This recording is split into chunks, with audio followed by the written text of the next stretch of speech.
ruangan itu terasa dingin.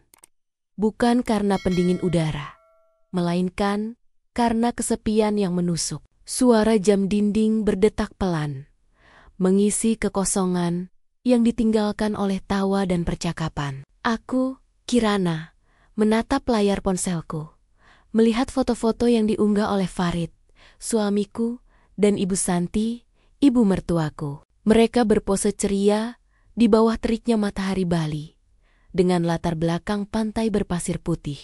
Senyum mereka terasa begitu jauh, kontras dengan perasaanku yang terperangkap di rumah ini. Ditemani kesunyian yang mencekam, hari ini adalah hari ulang tahun Bapak Danu, hari yang seharusnya dirayakan. Namun nyatanya, hanya dirasakan oleh kami berdua, aku dan beliau. Pikiranku berkelana kembali pada percakapan seminggu yang lalu.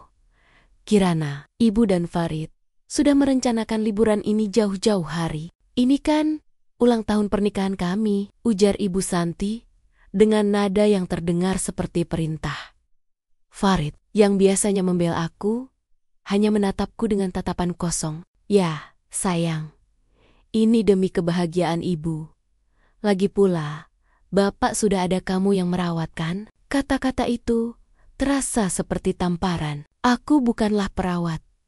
Aku adalah menantu mereka. Namun, di rumah ini, peranku terasa kabur. Sejak Bapak Danu, mantan pengusaha yang disegani, terserang stroke dan lumpuh, kehidupanku berubah drastis. Posisiku sebagai menantu yang cekatan dan serba bisa perlahan digantikan oleh bayang-bayang seorang perawat. Sementara Farid dan Ibu Santi sibuk dengan kehidupan sosial mereka yang tak pernah usai, rasa kesal merayap di dadaku. Namun aku menepisnya. Aku tidak ingin membiarkan kekesalan merusak hari ini. Hari ulang tahun Bapak Danu harus tetap spesial. Aku menyiapkan kue ulang tahun coklat kesukaannya dan meletakkan lilin di atasnya. Saat aku masuk ke kamarnya, matanya yang biasanya kosong kini menatapku. Ada binar yang berbeda, seolah ingin menyampaikan sesuatu.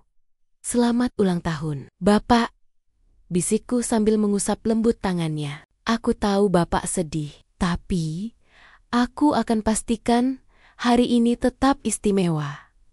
Bapak Danu tidak bisa berbicara, namun matanya adalah cermin jiwanya. Ia menatapku dengan penuh perhatian saat aku menyanyikan lagu ulang tahun. Di tengah lagu, matanya beralih ke salah satu sisi lemari buku di kamar. Ada apa, Pak? Tanyaku. Aku mencoba mengikuti arah pandangannya. Di balik rak buku itu, aku menemukan ukiran kecil yang tidak pernah kulihat sebelumnya. Bentuknya seperti kunci dengan beberapa lekukan yang rumit. Aku menyentuh ukiran itu, dan sebuah suara klik halus terdengar. Sebagian dari rak buku itu bergeser, memperlihatkan sebuah brankas kecil tersembunyi. Jantungku berdebar kencang. Selama ini aku mengira telah membersihkan setiap sudut ruangan ini. Tetapi aku tidak pernah menyadari ada rahasia yang tersimpan. Rasa penasaran mengalahkan rasa takut. Aku menoleh ke Bapak Danu. Tatapannya semakin intens. Kini, aku tahu apa yang harus aku lakukan. Aku harus mencari tahu apa isi brankas itu dan mengapa Bapak Danu begitu gigih ingin aku menemukannya. Tanpa aku sadari, teka-teki ini akan membawaku pada sebuah kebenaran yang akan mengubah segalanya. Aku menoleh ke brankas yang tersembunyi. Brankas itu kecil, terbuat dari besi yang tebal dengan tombol angka di bagian depannya. Aku kembali menatap Bapak Danu. Matanya yang sebelumnya penuh binar, kini menyorot dengan gelisah. Seolah-olah waktu terus berpacu, dan ia harus segera menyampaikan sesuatu kepadaku. Bapak tahu kode brankas ini? Tanyaku. Suaraku berbisik. Bapak Danu mengedipkan mata 2 kali. Sebuah tandaya yang sudah aku kenal. Jantungku berdebar semakin cepat. Ia tidak bisa bicara, tapi ia bisa menggerakkan matanya. Ada sebuah harapan yang tiba-tiba tumbuh di dadaku. Harapan bahwa aku tidak sendirian di tengah kebingungan ini.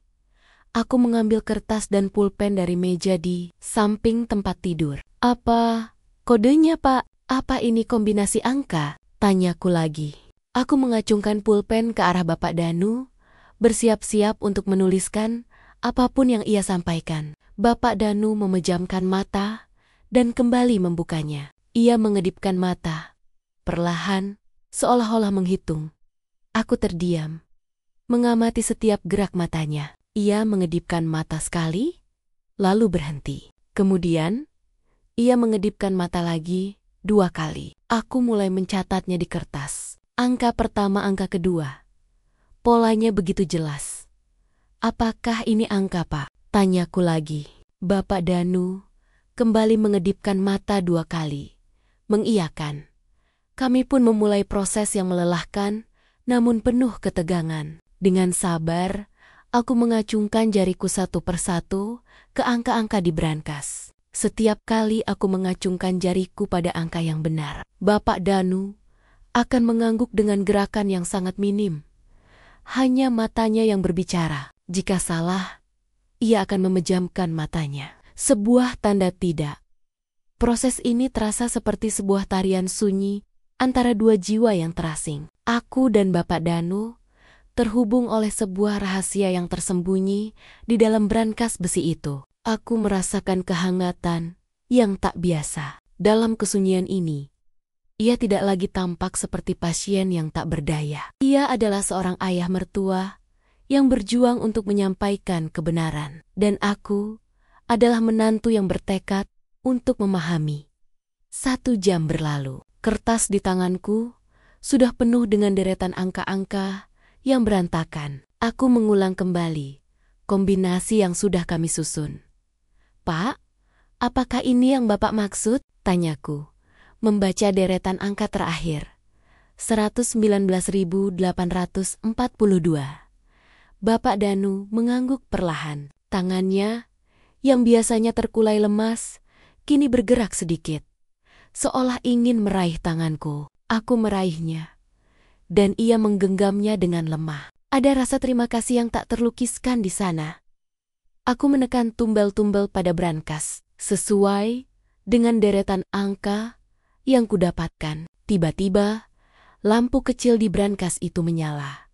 Dan terdengar suara klik yang kuat. Pintu brankas itu terbuka. Aku menoleh ke Bapak Danu. Dan untuk pertama kalinya sejak ia lumpuh, aku melihat senyum tipis di wajahnya. Senyum yang penuh kelegaan.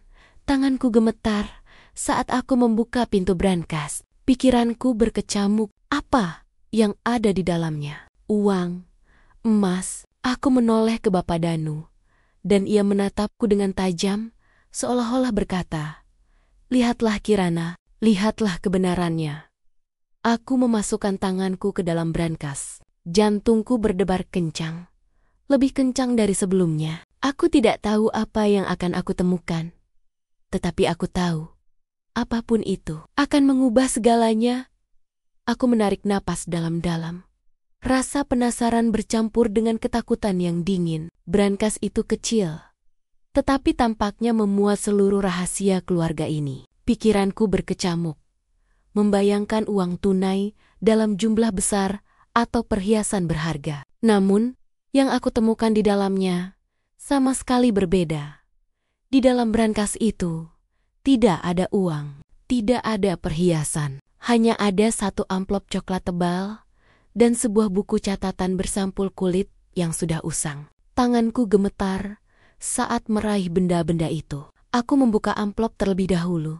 Di dalamnya ada beberapa dokumen keuangan dan selembar surat wasiat. Aku mengerutkan kening. Mengapa Bapak Danu menyimpan surat wasiat di sini? Apakah Farid dan Ibu Santi tidak tahu tentang ini? Dengan hati-hati, aku membaca setiap baris dokumen itu.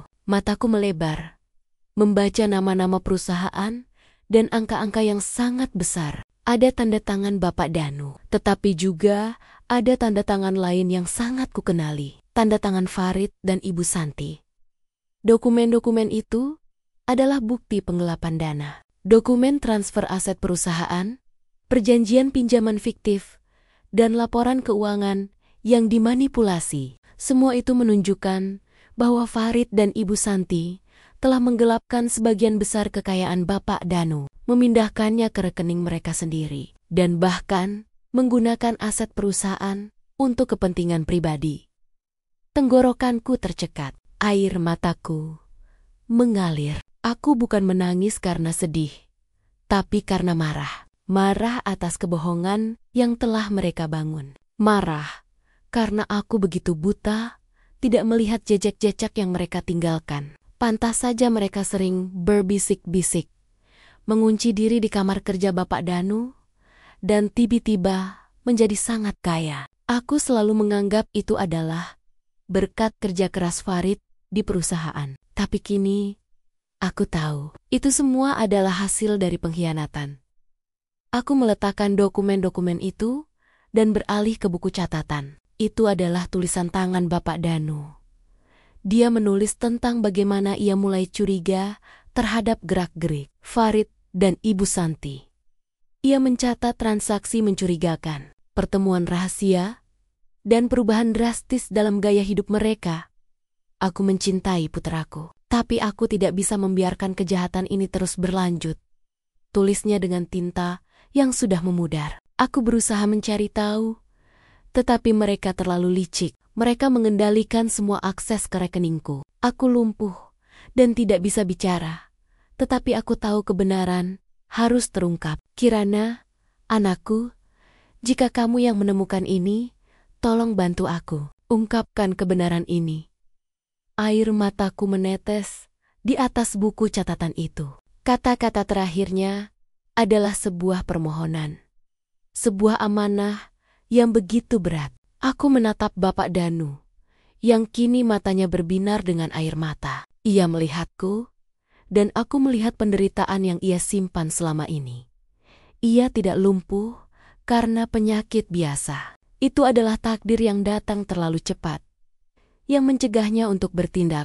Ia tidak bisa bicara, tetapi ia telah meninggalkan jejak. Seolah-olah ia sudah tahu apa yang akan terjadi.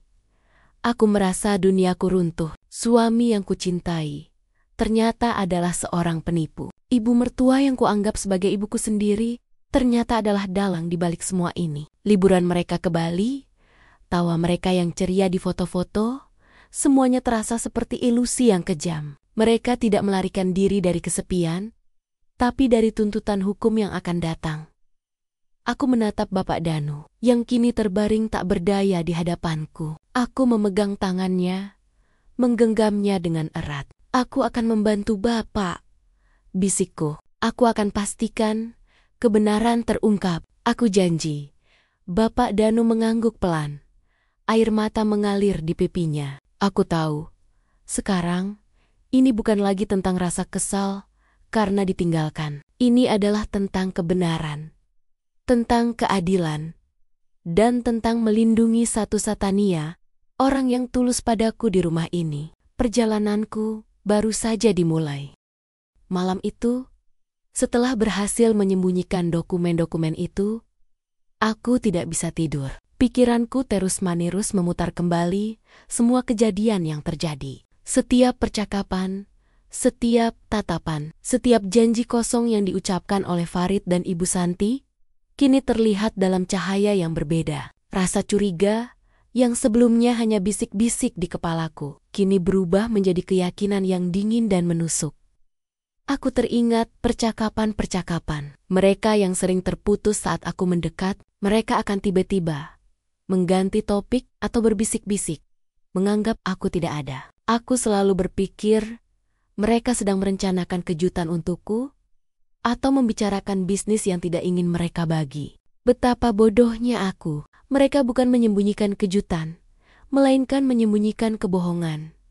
Bahkan sikap Farid kepadaku pun terasa berbeda. Ia seringkali memujiku sebagai menantu yang paling cekatan dan pintar. Tetapi pujian itu kini terasa seperti balsem palsu yang sengaja ia berikan untuk membuatku sibuk dan tidak curiga.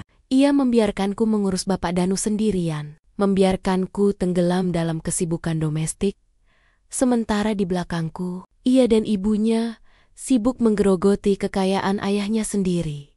Aku menatap Bapak Danu yang terbaring tenang di sampingku. Ia terlihat damai, seolah beban berat yang ia pikul selama ini sudah terbagi denganku. Aku menyadari betapa kuatnya beliau. Meskipun lumpuh, ia tidak menyerah. Ia menemukan cara untuk berkomunikasi, untuk mengungkap kebenaran. Ia berjuang, dan sekarang perjuangannya menjadi perjuanganku. Rasa marahku berubah menjadi tekad. Aku tidak akan membiarkan Farid dan Ibu Santi lolos begitu saja. Mereka telah mengkhianati kepercayaan Bapak Danu, dan lebih parah lagi, mereka telah mengkhianati aku. Mereka membuatku menjadi tameng, membuatku berada di garis depan untuk merawat Bapak Danu. Sementara mereka hidup dalam kemewahan hasil dari kejahatan, aku bangkit dari tempat tidur dan berjalan ke jendela. Di luar, kota terlihat begitu damai. Tidak ada yang tahu rahasia yang tersembunyi di dalam rumah ini. Tidak ada yang tahu betapa kejamnya orang-orang yang kuanggap sebagai keluargaku. Aku harus berpikir jernih. Aku tidak bisa bertindak gegabah. Farid dan Ibu Santi adalah orang yang licik dan berbahaya. Jika mereka bisa melakukan ini pada ayah mereka sendiri, apa yang akan mereka lakukan padaku jika mereka tahu aku sudah mengetahui segalanya? Aku teringat pesan dari Bapak Danu di buku catatannya. Ia menuliskan nama seorang pengacara yang ia percayai, Bapak Syafiq. Bapak Danu memintaku untuk menemuinya. Itu adalah langkah pertama yang harus aku ambil. Aku tidak bisa menghadapi ini sendirian. Aku butuh bantuan. Butuh seorang yang bisa membimbingku dalam menghadapi labirin hukum dan kebohongan ini. Aku mengambil ponselku dan mencari nama pengacara itu di internet. Untungnya, ia masih berpraktik. Pagi ini, aku akan menghubunginya. Aku akan ceritakan semuanya, dan berharap ia bisa membantuku. Aku tahu, dengan melakukan ini, aku akan mengubah hidupku sepenuhnya. Tidak ada jalan untuk kembali. Aku harus memutuskan, apakah aku akan membiarkan kebohongan ini terus berlanjut, atau aku akan berjuang untuk kebenaran. Bahkan, jika itu berarti harus berhadapan dengan orang-orang yang kuanggap keluarga. Pilihan itu sudah jelas.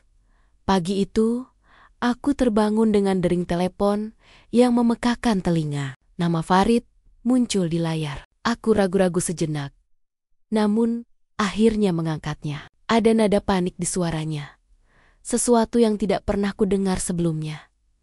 "Kirana, kamu di mana? Kamu masih di rumah kan?" tanyanya.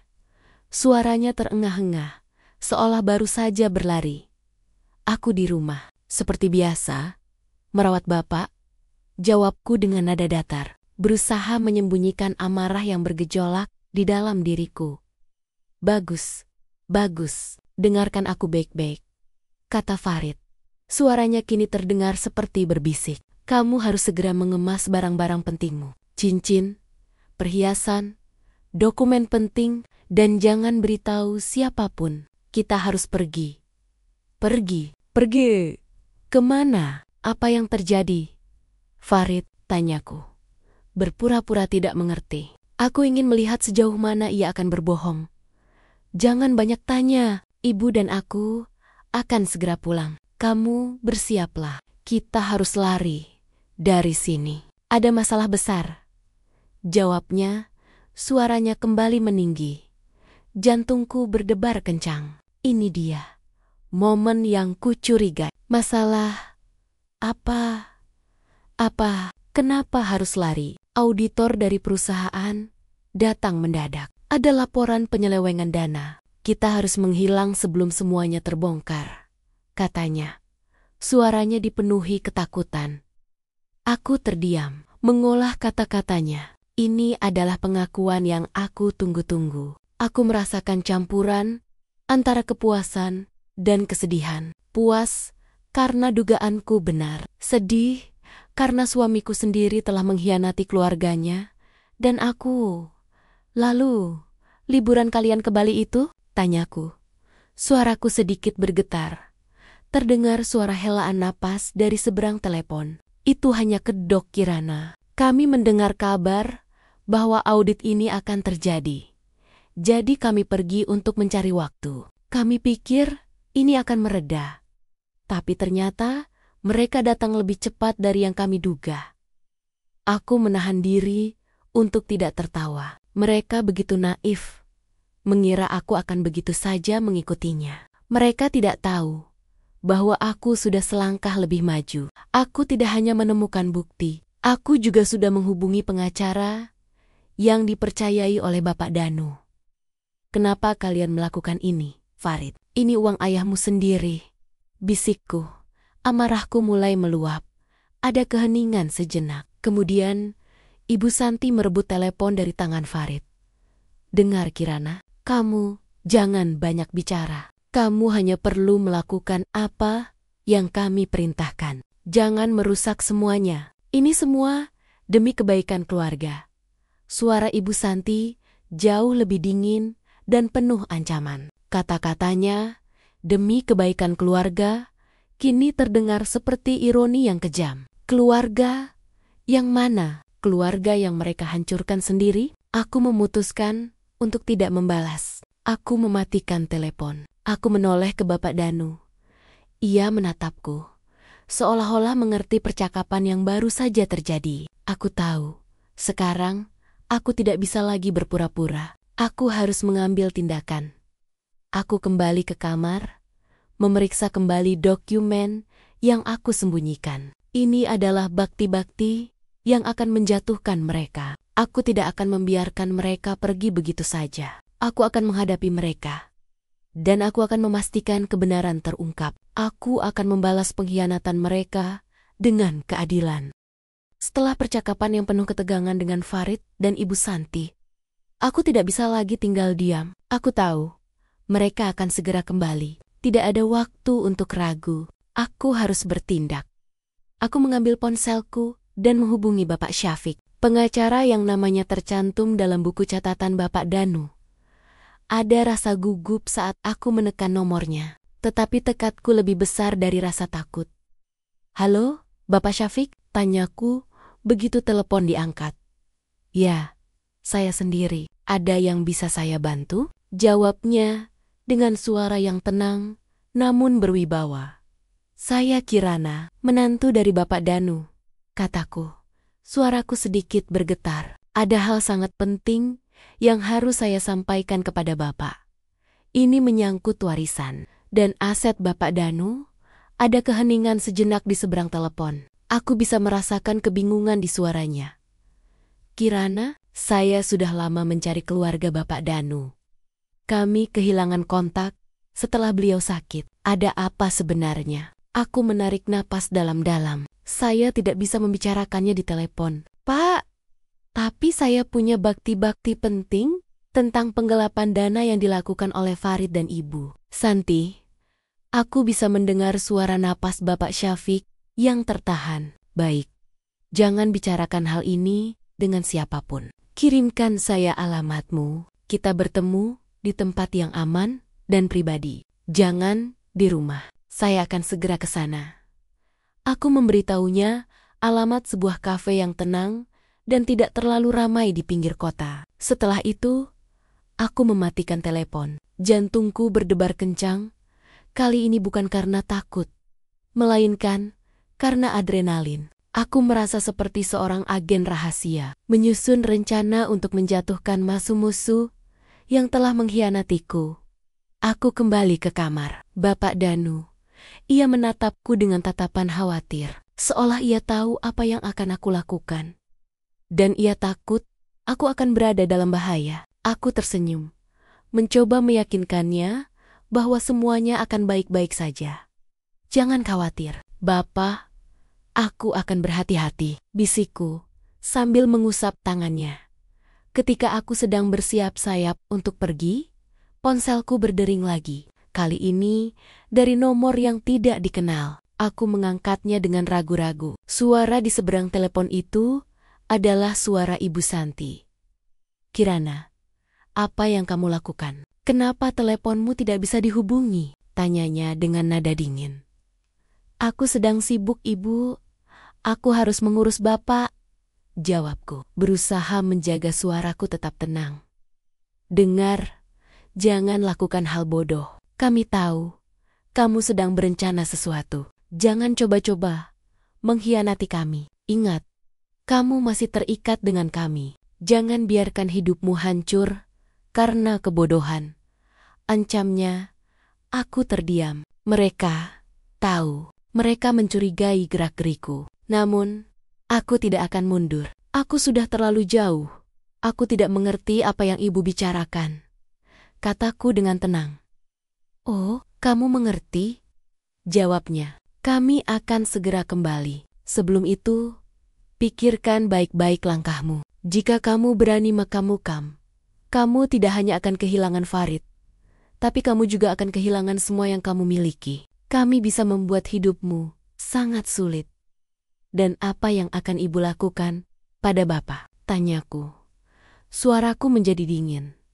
Terdengar tawa sinis dari seberang telepon. Itu bukan urusanmu. Sekarang, dengarkan saja. Jangan bergerak, jangan lapor, jangan lakukan apapun sampai kami kembali, atau kamu akan menyesalinya seumur hidup.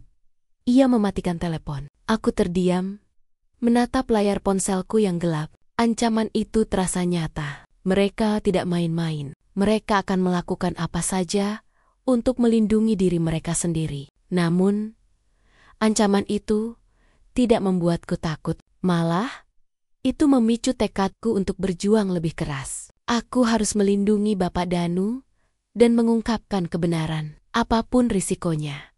Ancaman Ibu Santi tidak membuatku gentar, justru memicu semangatku. Mereka berpikir aku bodoh dan tidak berdaya, tapi mereka salah besar. Aku tidak akan membiarkan mereka menang. Langkah pertama, aku harus memastikan bakti-bakti ini aman. Aku tahu, jika mereka kembali dan mencarinya, mereka tidak akan ragu untuk menghancurkan segalanya.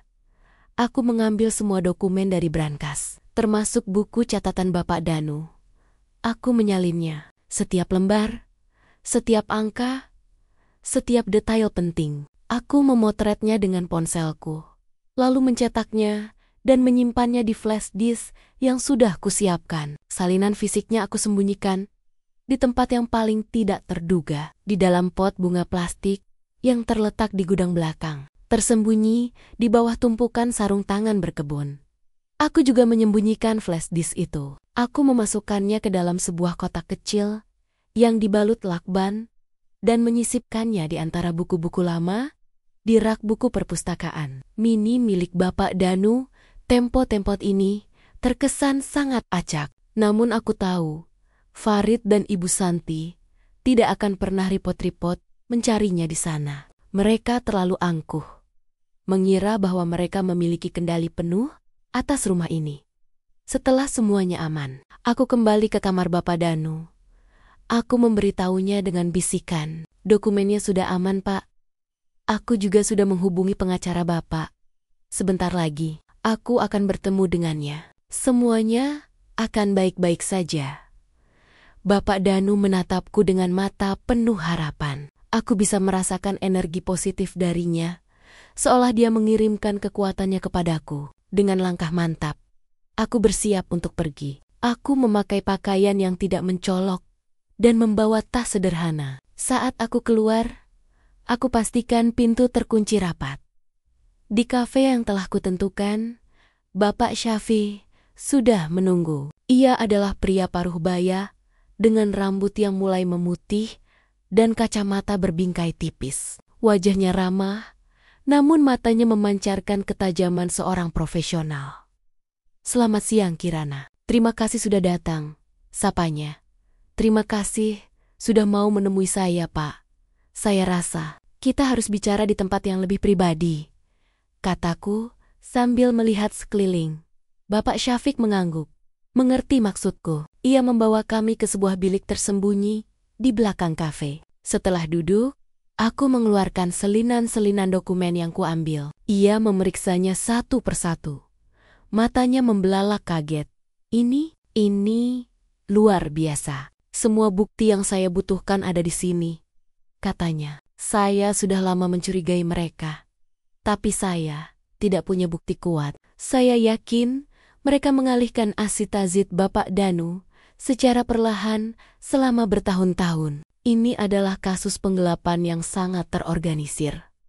Aku menceritakan semua yang terjadi tentang brankas rahasia. Kode yang diberikan Bapak Danu melalui tatapan matanya dan pengakuan Farid serta Ibu Santi. Bapak Syafiq mendengarkan dengan seksama, sesekali mengangguk. Ini adalah bukti yang tak terbantahkan, Kirana. Saya yakin, dengan bukti-bukti ini, kita bisa mengajukan tuntutan hukum. Ini bukan hanya tentang uang. Ini tentang keadilan. Bapak Danu ingin kebenaran terungkap. Ini adalah perjuangan yang mulia. Hatiku terasa lega. Akhirnya, ada orang yang mengerti penderitaan yang aku rasakan. Ada orang yang mau membantuku dalam perjuangan ini. Aku tahu, dengan Bapak Syafiq di sisiku, aku tidak akan sendirian. Perjalanan ini akan sulit. Tapi aku siap menghadapi apapun yang akan terjadi. Aku dan Bapak Syafiq melanjutkan diskusi kami di kafe yang terpencil itu. Ia menyimak dengan seksama setiap detail yang kuceritakan, seolah ia sedang menyusun sebuah teka-teki rumit. Aku menceritakan bagaimana Bapak Danu memberikan kode brankas melalui tatapan matanya, tentang penggelapan yang terperinci di dalam dokumen, hingga panggilan telepon terakhir yang mengancam dari Ibu Santi. Bapak Syafiq mengangguk-angguk, sesekali menuliskan catatan di buku kecilnya. Ini adalah kasus yang sangat jelas, Kirana. Penggelapan aset, pemalsuan dokumen, dan bahkan dugaan pengabaian terhadap Bapak Danu, semuanya bisa kita buktikan dengan dokumen-dokumen ini. Apa langkah selanjutnya, Pak? Tanyaku, merasa lebih tenang dengan kehadirannya. Kita akan mengajukan laporan resmi ke pihak kepolisian. Dengan bukti-bukti yang kamu miliki, mereka tidak akan bisa mengelak, jawabnya. Namun, saya sarankan untuk menunggu sampai mereka pulang. Kita tidak ingin mereka lari lagi. Aku terdiam sejenak. Mereka sudah tahu saya mencurigai sesuatu. Mereka bahkan mengancam saya. Justru itu yang kita manfaatkan, kata Bapak Syafiq sambil tersenyum tipis. Mereka akan pulang dengan percaya diri, mengira bisa membungkamu. Saat mereka kembali, mereka akan terkejut bahwa kita sudah selangkah lebih maju. Mereka tidak akan sempat bersembunyi lagi.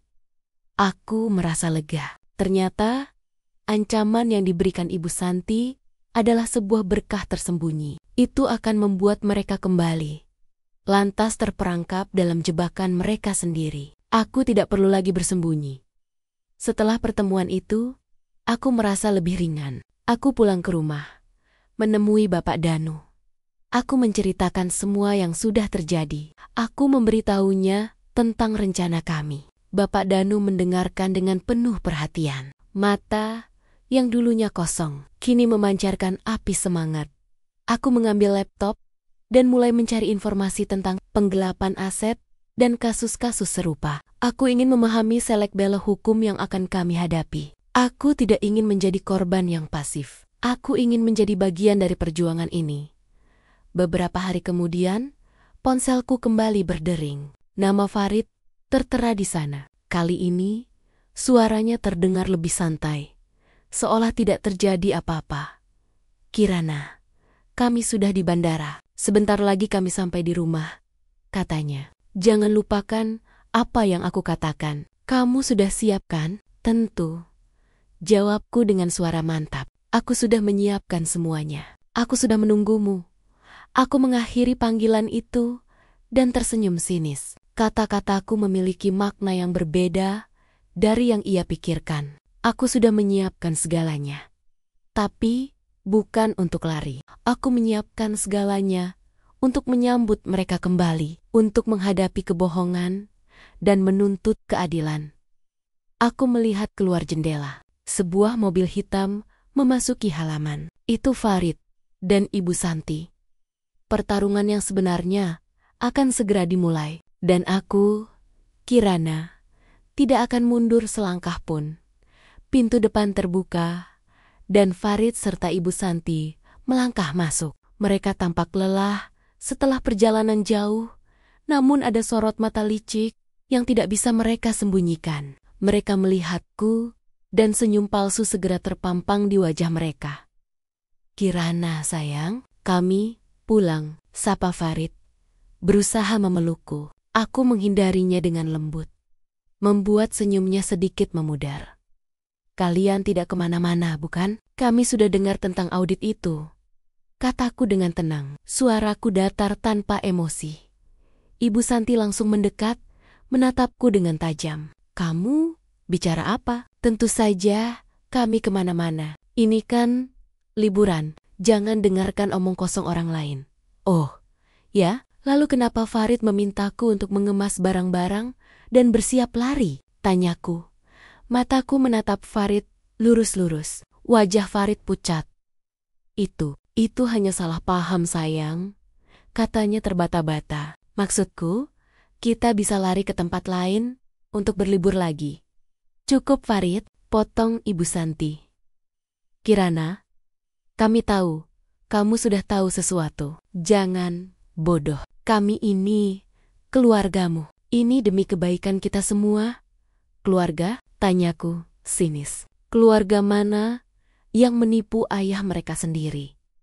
Membiarkannya lumpuh dan tidak bisa bicara, sementara kalian hidup mewah dari uang hasil penggelapan?" Wajah Ibu Santi berubah menjadi merah padam. "Dari mana kamu tahu omong kosong ini?" "Dari sini," kataku, lalu melangkah ke kamar Bapak Danu. Aku kembali dengan satu dokumen di tanganku. Itu adalah salah satu salinan dokumen keuangan yang paling jelas. Dan ada banyak lagi. Aku menemukan brankas itu. Bapak Danu menunjukkannya padaku. Farid dan Ibu Santi terdiam. Wajah mereka membeku, mata mereka dipenuhi oleh kengerian dan kepanikan. Mereka tidak menyangka, mereka tidak pernah berpikir bahwa Bapak Danu yang tak berdaya akan menemukan cara untuk mengungkap kebenaran. "Bagaimana bisa?" bisik Farid. Suaranya nyaris tidak terdengar. Ibu Santi langsung mengambil dokumen dari tanganku, merobeknya menjadi serpihan. "Ini palsu. Kamu sudah gila, Kirana. Kamu tidak tahu apa yang kamu lakukan. Merobek satu lembar tidak akan mengubah apapun, Ibu," kataku. Berdiri tegak. Semua dokumen sudah saya salin, dan saya sudah menyembunyikannya di tempat yang aman. Saya juga sudah menghubungi pengacara Bapak Danu. Suasana hening sejenak. Mata Ibu Santi dan Farid dipenuhi oleh keputusasaan. Mereka menyadari bahwa mereka telah kalah. Mereka tidak bisa lagi bersembunyi. "Tolong, Kirana," kata Farid. Suaranya penuh penyesalan. "Jangan lakukan ini. Aku menyesal. Aku minta maaf. Aku hanya ingin membuat ibu bahagia. Aku tidak tahu ini akan sejauh ini." "Menyesal?" balasku. Air mata mulai menggenang di mataku. "Apa yang kalian lakukan pada Bapak Danu bukan hanya tentang uang, tapi tentang pengkhianatan. Kalian membiarkan beliau menderita dalam diam, sementara kalian menikmati hidup dari kekayaannya. Penyesalan kalian datang terlambat. Kami akan mengembalikan semuanya," kata Ibu Santi. Suaranya berubah menjadi memohon. "Kami akan kembalikan semua uang itu. Tolong jangan laporkan kami. Sudah terlambat," kataku, menatap mereka. Tiba-tiba terdengar suara ketukan di pintu. "Saya sudah menghubungi polisi. Kalian tidak akan bisa lari lagi." Wajah Farid dan Ibu Santi berubah menjadi putus asa yang mendalam. Mereka tahu semua sudah berakhir. Mereka tidak akan pernah bisa lolos dari perbuatan mereka. Dan aku merasakan rasa lega yang luar biasa. Beban di pundakku perlahan-lahan terangkat. Pertarungan ini telah berakhir. Dan aku, Kirana, telah menang.